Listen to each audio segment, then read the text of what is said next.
ಕರ್ನಾಟಕ ಸರ್ಕಾರದ ಯುವಜನ ಸಬಲೀಕರಣ ಮತ್ತು ಕ್ರೀಡಾ ಇಲಾಖೆಯ ರಾಜ್ಯ ಎನ್ಎಸ್ಎಸ್ ಘಟಕವು ಯನಪೋಯ ಪರಿಗಣಿಸಲ್ಪಟ್ಟ ವಿಶ್ವವಿದ್ಯಾನಿಲಯದ ಸಹಯೋಗದೊಂದಿಗೆ 3 ದಿನಗಳು ನಡೆಯಲಿರುವ ಗ್ಲೋಬಲ್ ಯೂತ್ ಸಮಿಟ್ 2025 ಅಂತಾರಾಷ್ಟ್ರೀಯ ಸಮ್ಮೇಳನದ ಉದ್ಘಾಟನಾ ಕಾರ್ಯಕ್ರಮವು ಯನಪೋಯ ಕ್ಯಾಂಪಸ್ನಲ್ಲಿರುವ ಎಂಡ್ಯೂರೆನ್ಸ್ ಝೋನ್ನಲ್ಲಿ ನಡೆಯಿತು.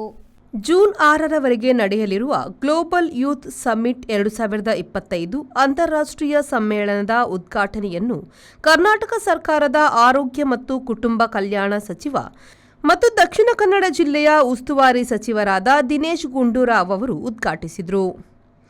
ನಂತರ ಮಾತನಾಡಿದ ಅವರು, ವಿಶ್ವದಲ್ಲಿ ನಡೆಯುತ್ತಿರುವ ಬದಲಾವಣೆಗಳ ಬಗ್ಗೆ ಮಾತನಾಡಿ, ಶಿಕ್ಷಣ ಮತ್ತು ತರಬೇತಿಯು ಪರಿವರ್ತನೆಗೆ ಶಕ್ತಿಯುತ ಸಾಧನಗಳಾಗಿವೆ ಎಂದು ವಿವರಿಸಿದರು.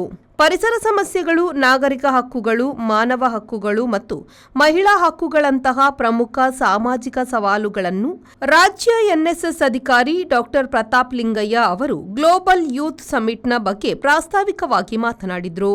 ಯನಪೋಯ ಪರಿಗಣಿಸಲ್ಪಟ್ಟ ವಿಶ್ವವಿದ್ಯಾನಿಲಯದ ಕುಲಪತಿ ಡಾ ಎಂ ವಿಜಯಕುಮಾರ್ ಅವರು ಮಾತನಾಡಿ ಕಾರ್ಯಕ್ರಮಕ್ಕೆ ಶುಭ ಹಾರೈಸಿದರು.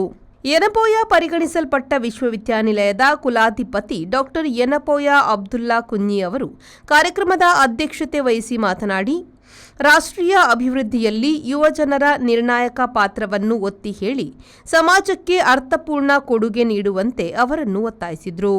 ಕರ್ನಾಟಕ ಸರ್ಕಾರದ ಯುವಜನ ಸಬಲೀಕರಣ ಮತ್ತು ಕ್ರೀಡಾ ಇಲಾಖೆಯ ಆಯುಕ್ತರಾದ ಚೇತನ್ ಐಪಿಎಸ್ ಅವರು ಸ್ವಾಗತ ಭಾಷಣವನ್ನು ಮಾಡಿದರು.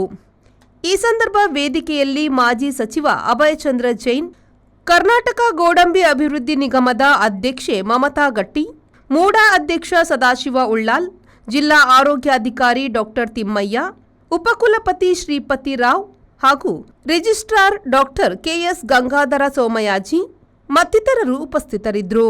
ವಿಸ್ತರಣಾ ನಿರ್ದೇಶಕಿ ಡಾ ಅಶ್ವಿನಿ ಶೆಟ್ಟಿ ಧನ್ಯವಾದ ಸಮರ್ಪಿಸಿದರು. ವಿದ್ಯಾಧರ್ ಶೆಟ್ಟಿ, ವಿ4 ನ್ಯೂಸ್, ದೇರಳಕಟ್ಟೆ.